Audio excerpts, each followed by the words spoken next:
ಹೇ ಹಾರ್ಡನಿಂಗ್ಸ್ ಇದೀಗ IISCE research ಇನ್ಸ್ಟಿಟ್ಯೂಟ್ನಲ್ಲಿ ಇದೀಗ vacancies ಖಾಲಿ ಇದೆ. Indian institute of science and education and research Mohali ಇನ್ಸ್ಟಿಟ್ಯೂಟ್ನಲ್ಲಿ ಇದೀಗ ವೇಕೆನ್ಸೀಸ್ ಅನ್ನೋದು ಖಾಲಿ ಇದು. ನಾನ್ ಫ್ಯಾಕಲ್ಟಿ ಅಥವಾ ನಾನ್ ಟೀಚಿಂಗ್ನ ವೇಕೆನ್ಸೀಸ್ ಅನ್ನೋದು ರೆಗ್ಯುಲರ್ ಬೇಸಿಸ್ನಲ್ಲಿ ವೇಕೆನ್ಸೀಸ್ ಅನ್ನೋದು ಖಾಲಿ ಇರುತ್ತೆ. ಸೊ ಯಾರೆಲ್ಲ ಇಂಟ್ರೆಸ್ಟ್ ಇದ್ದು ಅಪ್ಲೈ ಮಾಡುವಂಥವ್ರು ಆನ್ಲೈನ್ ಮೂಲಕ ಇವಾಗಲಿಂದನೇ ಅಪ್ಲೈನ ಮಾಡ್ಬೋದಾಗಿರುತ್ತೆ. ಅಪ್ಲೈ ಮಾಡುವಂಥವ್ರು ಈ ಒಂದು ವಿಡಿಯೋನ ಫುಲ್ ನೋಡಿ. ಅದಕ್ಕೆ ಮುಂಚೆ ನಮ್ಮ ಚಾನಲ್ಲಿ ಯಾರೆಲ್ಲ ಹೊಸ್ದಾಗಿ ವಿಡಿಯೋ ನೋಡ್ತಿರೋ ಅಂಥವ್ರು ಪ್ಲೀಸ್ ನಮ್ಮ ಚಾನಲ್ ಸಬ್ಸ್ಕ್ರೈಬ್ ಮಾಡಿಕೊಂಡು ಸಪೋರ್ಟ್ ಮಾಡ್ಕೊಳ್ಳಿ. ಇದರಲ್ಲಿ ನಿಮಗೆ ಇದೀಗ ಜಸ್ಟ್ 40 ವೇಕೆನ್ಸೀಸ್ ಮಾತ್ರ ಖಾಲಿ ಇದ್ದು, ಇದರಲ್ಲಿ ಗ್ರೂಪ್ ಎ, ಗ್ರೂಪ್ ಬಿ ಹಾಗೆ ಗ್ರೂಪ್ ಸಿ ಅನ್ನೋ ಹಾಗೆ ಜಾಬ್ಸ್ನ ಡಿವೈಡ್ ಮಾಡಲಾಗಿರುತ್ತೆ. ಹಾಗೆ ಇದೆಲ್ಲ ಕೂಡ ನಾನ್ ಟೀಚಿಂಗ್ ಜಾಬ್ಸ್ ಆಗಿರುತ್ತೆ. ಇನ್ನು ಇದರಲ್ಲಿ PWBD ಕ್ಯಾಟಗರಿ ಕೂಡ ಸ್ಪೆಷಲ್ ರಿಸರ್ವೇಷನನ್ನು ಮಾಡಲಾಗಿರುತ್ತೆ. ಅದರಲ್ಲಿ ಬ್ಲೈಂಡ್ ಮತ್ತು ಕೇಳಿಸ್ಕೊಳೋಕ್ಕೆ ತೊಂದರೆ ಇರೋವಂಥವ್ರು ಮತ್ತು 1 hour ಮತ್ತು ಲೆಗ್ ಇನ್ಫೆಕ್ಷನ್ ಇರೋವಂಥವರೆಲ್ಲ ಅಪ್ಲೈನ ಮಾಡ್ಬೋದಾಗಿರುತ್ತೆ. ಇನ್ನು ನೆಕ್ಸ್ಟ್ ಬಂದು ಈ ಒಂದು ಹುದ್ದೆಗೆ ಅಪ್ಲೈ ಮಾಡಬೇಕಾದ್ರೆ ಬೇಕಾಗಿರುವಂಥ ಎಜುಕೇಷನ್ ಕ್ವಾಲಿಫಿಕೇಷನ್ ಹಾಗೆ ಏಜ್ ಲಿಮಿಟನ್ನು ನೋಡೋದಾದರೆ, ಮೊದಲನೇದಾಗಿ ಸೂಪರ್ಡೆಂಟ್ ಆಫ್ ಇಂಜಿನಿಯರಿಂಗ್ನ ಇದು 1 ವೇಕೆನ್ಸಿ ಮಾತ್ರ ಖಾಲಿ ಇದ್ದು ಮ್ಯಾಕ್ಸಿಮಮ್ 50 ವರ್ಷ ಒಳಗಡೆ ಇರುವಂಥವ್ರು ಅಪ್ಲೈ ಮಾಡ್ಬೋದಾಗಿರುತ್ತೆ. ಹಾಗೆ BE BTech in civil engineering ಮುಗಿಸಿರೋವಂಥವ್ರು ಅಪ್ಲೈ ಮಾಡ್ಬೋದಾಗಿದ್ದು ಮತ್ತು ವಿತ್ 5 years ಎಕ್ಸ್ಪೀರಿಯೆನ್ಸನ್ನು ಕೇಳ್ತಾ ಇದ್ದಾರೆ. ನೆಕ್ಸ್ಟ್ ಬಂದು ಡೆಪ್ಯೂಟಿ ರಿಜಿಸ್ಟ್ರೇಷನ್, ಇದು 1 ವೇಕೆನ್ಸಿ ಖಾಲಿ ಇದ್ದು ಮ್ಯಾಕ್ಸಿಮಮ್ 50 years ಆಗಿರುತ್ತೆ. ಇದಕ್ಕೆ master degree with at least 55 marks ತೊಗೊಂಡಿರುವಂಥವ್ರು ಅಪ್ಲೈನ ಮಾಡ್ಬೋದಾಗಿದ್ದು, ಜೊತೆಗೆ 5 years ಎಕ್ಸ್ಪೀರಿಯೆನ್ಸನ್ನು ಕೇಳ್ತಾರೆ. ಈ ಎಕ್ಸ್ಪೀರಿಯೆನ್ಸ್ ಎಲ್ಲ ಬಂದು ನಿಮ್ಗೆ ಏನಪ್ಪ ಅಂದರೆ ಜೂನಿಯರ್ ಆಗಲಿ ಅಸಿಸ್ಟೆಂಟ್ ಆಗಲಿ ನೀವು ವರ್ಕ್ ಮಾಡಿರೋವಂಥ ಎಕ್ಸ್ಪೀರಿಯೆನ್ಸ್ನ ಕೇಳ್ತಾರೆ ಮತ್ತು ಆ ಜಾಬ್ ರಿಲೇಟೆಡ್ ಎಕ್ಸ್ಪೀರಿಯೆನ್ಸನ್ನು ಕೇಳ್ತಾರೆ. ಇನ್ನು ಡೆಪ್ಯೂಟಿ ಲೈಬ್ರರಿಯನ್ ಇದು ಬಂದು 1 ವೇಕೆನ್ಸಿ ಮ್ಯಾಕ್ಸಿಮಮ್ 50 years ಒಳಗಡೆ ಇರೋವಂಥವ್ರು. ಇದಕ್ಕೆ master degree in librarian science ಮುಗಿಸಿರೋವಂಥವ್ರು ಅಪ್ಲೈ ಮಾಡ್ಬೋದಾಗಿದ್ದು, ಅಟ್ಲೀಸ್ಟ್ 8 years ಅಸಿಸ್ಟೆಂಟಾಗಿ ಲೈಬ್ರರಿಯಲ್ಲಿ ವರ್ಕ್ ಮಾಡಿರಬೇಕಾಗುತ್ತೆ. ನೆಕ್ಸ್ಟ್ ಬಂದು ಪ್ರಿನ್ಸಿಪಾಲ್ಗೆ ಟೆಕ್ನಿಕಲ್ ಆಫೀಸರ್ನ ಗ್ರೇಡ್ 2 ವೇಕೆನ್ಸಿ ಇದಾಗಿದ್ದು ಮ್ಯಾಕ್ಸಿಮಮ್ ಏಜ್ 50 ಆಗಿರುತ್ತೆ. ಇದಕ್ಕೂ ಕೂಡ BE BTech ಅಥವಾ MSc BSc MSc ಮುಗಿಸಿರೋವಂಥವ್ರು ಅಪ್ಲೈಯನ್ನು ಮಾಡ್ಬೋದಾಗಿದ್ದು, ಹಾಗೆ ಈ ಒಂದು ಜಾಬ್ನಲ್ಲಿ ನೀವು ಅಟ್ಲೀಸ್ಟ್ 5 years ವರ್ಕ್ ಮಾಡಿರಬೇಕಾಗಿರುತ್ತೆ. ಇನ್ನು ನೆಕ್ಸ್ಟ್ ಬಂದು ಸೀನಿಯರ್ ಟೆಕ್ನಿಕಲ್ ಆಫೀಸರ್ನ ಇದಕ್ಕೂ ಕೂಡ BE BTech ಮುಗಿಸಿರೋವಂಥವ್ರು ಅಪ್ಲೈ ಮಾಡ್ಬೋದಾಗಿದ್ದು 5 years ಎಕ್ಸ್ಪೀರಿಯೆನ್ಸನ್ನು ಕೇಳ್ತಾ ಇದ್ದಾರೆ.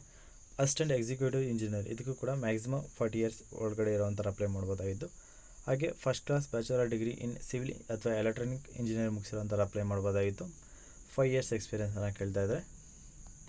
ಇನ್ನು ನೆಕ್ಸ್ಟ್ ಬಂದು ಸೀನಿಯರ್ ಸೂಪರ್ಡೆಂಟ್, ಇದಕ್ಕೆ ಬಂದು ಮ್ಯಾಕ್ಸಿಮಮ್ ಏಜ್ 38 ಆಗಿದ್ದು ಮಾಸ್ಟರ್ ಡಿಗ್ರಿ ಮುಗಿಸಿರೋವಂಥವ್ರು ಅಪ್ಲೈಯನ್ನು ಮಾಡ್ಬೋದಾಗಿದ್ದು, ಹಾಗೆ ಅಟ್ಲೀಸ್ಟ್ 5 years ಎಕ್ಸ್ಪೀರಿಯೆನ್ಸನ್ನು ಕೇಳ್ತಾ ಇದ್ದಾರೆ.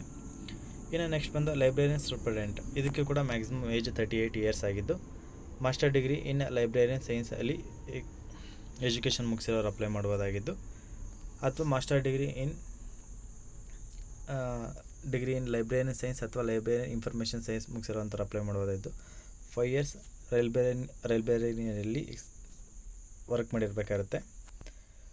ನೆಕ್ಸ್ಟ್ ಬಂದು ಸೀನಿಯರ್ ಟೆಕ್ನಿಕಲ್ ಅಸಿಸ್ಟೆಂಟ್, ಇದಕ್ಕೂ ಕೂಡ 38 years ಮ್ಯಾಕ್ಸಿಮಮ್ ಏಜ್ ಆಗಿದ್ದು BE BTech ಮುಗಿಸಿರೋವಂಥವ್ರು ಅಥವಾ MSc MTech ಮುಗಿಸಿರೋವಂಥವ್ರು ಅಪ್ಲೈ ಮಾಡ್ಬೋದಾಗಿದ್ದು, ಅಥವಾ ಮಾಸ್ಟರ್ ಡಿಗ್ರಿ ಮುಗಿಸಿರೋವಂಥವ್ರು ಕೂಡ ಅಪ್ಲೈನ ಮಾಡ್ಬೋದಾಗಿರುತ್ತೆ. ಇದಕ್ಕೂ ಕೂಡ 5 years ಎಕ್ಸ್ಪೀರಿಯೆನ್ಸನ್ನು ಕೇಳ್ತಾ ಇದ್ದಾರೆ. ಇದರಲ್ಲಿ ಜಾಬ್ ಆಲ್ಮೋಸ್ಟ್ 5 years ಮಿನಿಮಮ್ ಕೇಳ್ತಾ ಇದ್ದಾರೆ ಈ ಎಲ್ಲ ಜಾಬ್ನಲ್ಲೂ ಕೂಡ. ನೆಕ್ಸ್ಟ್ ಬಂದು ಫಿಸಿಕಲ್ ಎಜುಕೇಷನ್ ಇಂಟ್ರೂಸರ್, ಇದಕ್ಕೆ ಬಂದು ಬ್ಯಾಚುಲರ್ ಡಿಗ್ರಿ ಮುಗಿಸಿರೋ ಸಾಕು ಅಪ್ಲೈನ ಮಾಡ್ಬೋದಾಗಿದ್ದು, ಜೊತೆಗೆ ಇದರಲ್ಲಿ ನೀವು ಕೋಚಿಂಗ್ ಆಗಲಿ ಅಥವಾ ಬೇರೆ ಯಾವುದಾದ್ರೂ ಒಂದು ಸ್ಪೋರ್ಟ್ಸಲ್ಲಿ ನೀವು ಮೆಡಲನ್ನು ತೊಗೊಂಡಿರಬೇಕಾಗುತ್ತೆ ಈ ಒಂದು ಜಾಬ್ಗೆ. ನೆಕ್ಸ್ಟ್ ಬಂದು ಕೌನ್ಸಿಲರ್, ಇದಕ್ಕೆ ಮ್ಯಾಕ್ಸಿಮಮ್ ಏಜ್ 40 years ಆಗಿದ್ದು ಇದಕ್ಕೆ ಮಾಸ್ಟರ್ ಡಿಗ್ರಿ ವಿತ್ 50% ಪಾಸ್ ಆಗಿರುವಂಥವ್ರು ಅಪ್ಲೈ ಮಾಡ್ಬೋದಾಗಿದ್ದು, ಇದಕ್ಕೂ ಕೂಡ 5 years ಎಕ್ಸ್ಪೀರಿಯೆನ್ಸನ್ನು ಕೇಳ್ತಾರೆ ಕೌನ್ಸಿಲಿಂಗ್ ಫೀಲ್ಡ್ನಲ್ಲಿ. ನೆಕ್ಸ್ಟ್ ನರ್ಸಿಂಗ್ಗೆ ಕೂಡ 38 years ಮ್ಯಾಕ್ಸಿಮಮ್ ಏಜ್ ಆಗಿದ್ದು ಇದಕ್ಕೂ ಕೂಡ ಮಾಸ್ಟರ್ ಡಿಗ್ರಿ ವಿತ್ 50% ಮಾರ್ಕ್ಸ್ನೊಂದಿಗೆ ಪಾಸ್ ಆಗಿರೋವಂಥವ್ರು ಅಥವಾ first class degree in BSc nursing ಮುಗಿಸಿರೋವಂಥವ್ರು 4 years ಅಪ್ಲೈನ ಮಾಡ್ಬೋದಾಗಿರುತ್ತೆ. ಹಾಗೆ 5 years ಕ್ಲಿನಿಕಲ್ ಎಕ್ಸ್ಪೀರಿಯೆನ್ಸನ್ನು ಕೇಳ್ತಾ ಇದ್ದಾರೆ. ಇನ್ನು ಜೂನಿಯರ್ ಇಂಜಿನಿಯರಿಂಗ್ನಲ್ಲಿ ಇದಕ್ಕೂ ಕೂಡ 35 years ಮ್ಯಾಕ್ಸಿಮಮ್ ಏಜ್ ಆಗಿದ್ದು ಇದಕ್ಕೆ ಬಂದು ಬ್ಯಾಚುಲರ್ ಡಿಗ್ರಿ ಇನ್ ಎಲೆಕ್ಟ್ರಾನಿಕ್ ಅಥವಾ HVA ಅಥವಾ ಸಿವಿಲ್ ಇಂಜಿನಿಯರಿಂಗ್ನಲ್ಲಿ ವಿತ್ ಫಸ್ಟ್ ಕ್ಲಾಸ್ ಎಜುಕೇಷನ್ ಮುಗಿಸಿರೋವಂಥವ್ರು ಅಪ್ಲೈನ ಮಾಡ್ಬೋದಾಗಿದ್ದು 5 years ಎಕ್ಸ್ಪೀರಿಯನ್ಸನ್ನು ಕೇಳ್ತಿದ್ದಾರೆ. ಅಥವಾ ಡಿಪ್ಲೊಮಾ ಇನ್ ಎಲೆಕ್ಟ್ರಾನಿಕ್ ಮುಗಿಸಿರೋವಂಥವ್ರು ಕೂಡ ಅಪ್ಲೈನ ಮಾಡ್ಬೋದಾಗಿರುತ್ತೆ.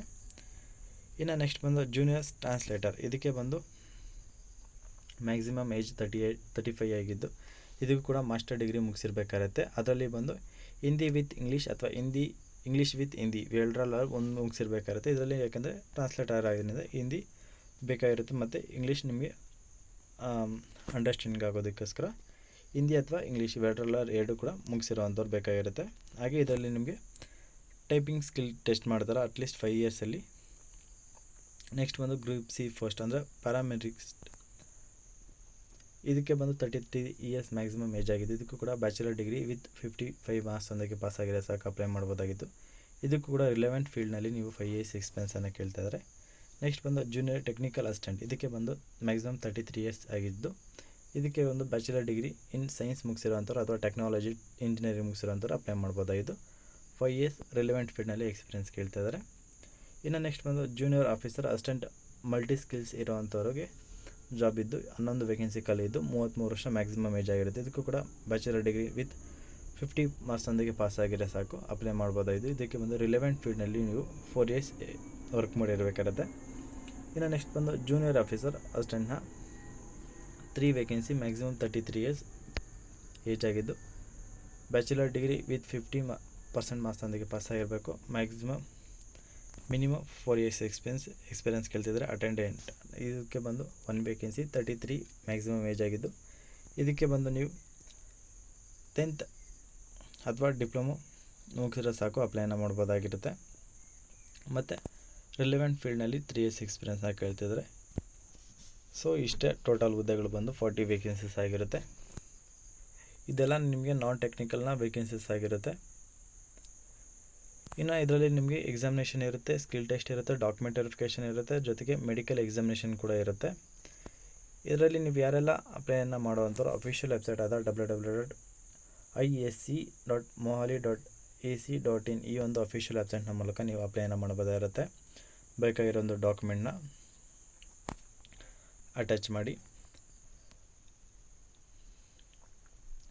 ಇದರಲ್ಲಿ ಯಾರೆಲ್ಲ ಅಪ್ಲಿಕೇಶನ್ ಕಳಿಸಿದಾದ್ಮೇಲೆ ಅದರಲ್ಲಿ ಶಾರ್ಟ್ ಲಿಸ್ಟ್ ಮಾಡೋದಂಥವ್ರಿಗೆ ಇಮೇಲ್ ಅಥವಾ SMS ಮೂಲಕ ಶಾರ್ಟ್ ಲಿಸ್ಟ್ ನೇಮ್ಸ್ನ ಕಳಿಸ್ಕೊಡಲಾಗುತ್ತೆ. ನೀವು ಚೆಕ್ ಮಾಡ್ಕೋಬೋದಾಗಿರುತ್ತೆ.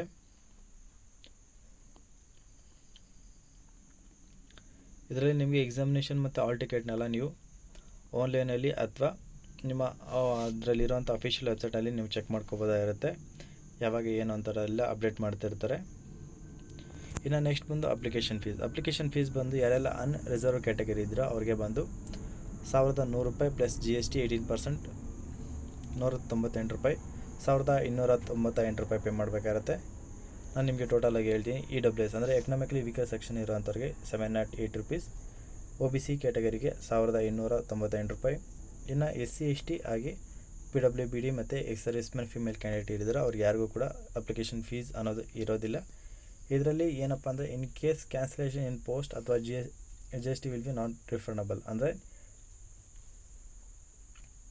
ಒಂದು ವೇಳೆ ನಿಮ್ಮ ಅಪ್ಲಿಕೇಶನ್ಗಳು ಏನಾದರೂ ರಿಜೆಕ್ಟ್ ಆದಲ್ಲಿ ಅಥವಾ ಶಾರ್ಟ್ ಲಿಸ್ಟ್ ನಿಮ್ಮ ಅಪ್ಲಿಕೇಶನ್ಗಳು ಏನಾದರೂ ಇನ್ಕಂಪ್ಲೀಟ್ ಇದ್ದು ರಿಜೆಕ್ಟ್ ಆಗದಲ್ಲಿ ಕೂಡ ನಿಮ್ಮ ಅಮೌಂಟು ರಿಫಂಡಬಲ್ ಆಗೋದಿಲ್ಲ. ಇದು ನಾನ್ ರಿಫಂಡಬಲ್ ಅಮೌಂಟ್ ಆಗಿರುತ್ತೆ.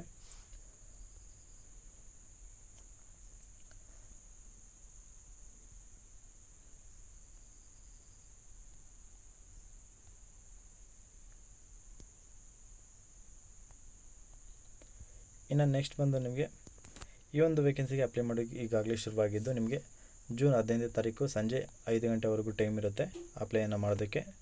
ಅಪ್ಲೈ ಮಾಡ್ಬೇಕಾದ್ರೆ ನಿಮ್ಗೆ ಏನಾದರೂ ಟೆಕ್ನಿಕಲ್ ಸಪೋರ್ಟ್ ಏನಾದರೂ ಬೇಕಾದ್ರೆ ಈ ಒಂದು ಇಮೇಲ್ನ ಕಾಂಟ್ಯಾಕ್ಟ್ ಮಾಡ್ಬೋದಿರುತ್ತೆ. ಅಥವಾ ಬೇರೆ ಏನೇ ಹೆಲ್ಪ್ ಬೇಕಿದ್ದರೂ ಜಾಬ್ ರಿಲೇಟೆಡು ಈ ಒಂದು ಇಮೇಲ್ನ ನೀವು ಕಾಂಟ್ಯಾಕ್ಟ್ ಮಾಡ್ಬೋದಾಗಿರುತ್ತೆ. ಸೊ ಇದಾಗಿರುತ್ತೆ ಇವತ್ತೊಂದು ವಿಡಿಯೋ. ಈ ಒಂದು ವಿಡಿಯೋದ ಬಗ್ಗೆ ನಿಮ್ಗೆ ಏನಾದರೂ ಡೌಟ್ ಇತ್ತಪ್ಪ ಅಂದರೆ ಕಮೆಂಟ್ ಮಾಡಿ. ಯಾರೆಲ್ಲ ಈ ಒಂದು ವೇಕೆನ್ಸಿಗೆ ಅಪ್ಲೈ ಮಾಡ್ತಾರೋ ಎಲ್ಲರಿಗೂ ನನ್ನ ಕಡೆಯಿಂದ ವೆರಿ ಆಲ್ ದ ಬೆಸ್ಟ್ ಅಂತ ತಿಳಿಸ್ತಾ ಈ ಒಂದು ವಿಡಿಯೋನ ಜಾಬ್ ಹುಡುಕ್ತಾರೋ ಅಂತ ಎಲ್ಲರಿಗೂ ಶೇರ್ ಮಾಡಿ. ಹಾಗೆ ಇಷ್ಟ ಲೈಕ್ ಮಾಡಿ. ಇದೇ ಥರದ ಹೆಚ್ಚಿನ ಉದ್ಯೋಗ ಮಾಹಿತಿಗಾಗಿ ತಪ್ಪದೆ ನಮ್ಮ ಚಾನಲ್ ಸಬ್ಸ್ಕ್ರೈಬ್ ಮಾಡ್ಕೊಂಡು ಪ್ಲೀಸ್ ಸಪೋರ್ಟ್ ಮಾಡಿ ಅಂತ ಕೇಳ್ತಾ ಇಲ್ಲಿಗೆ ಒಂದು ವಿಡಿಯೋ ಮುಗಿಸ್ತಾ ಇದ್ದೀನಿ. ಧನ್ಯವಾದಗಳು.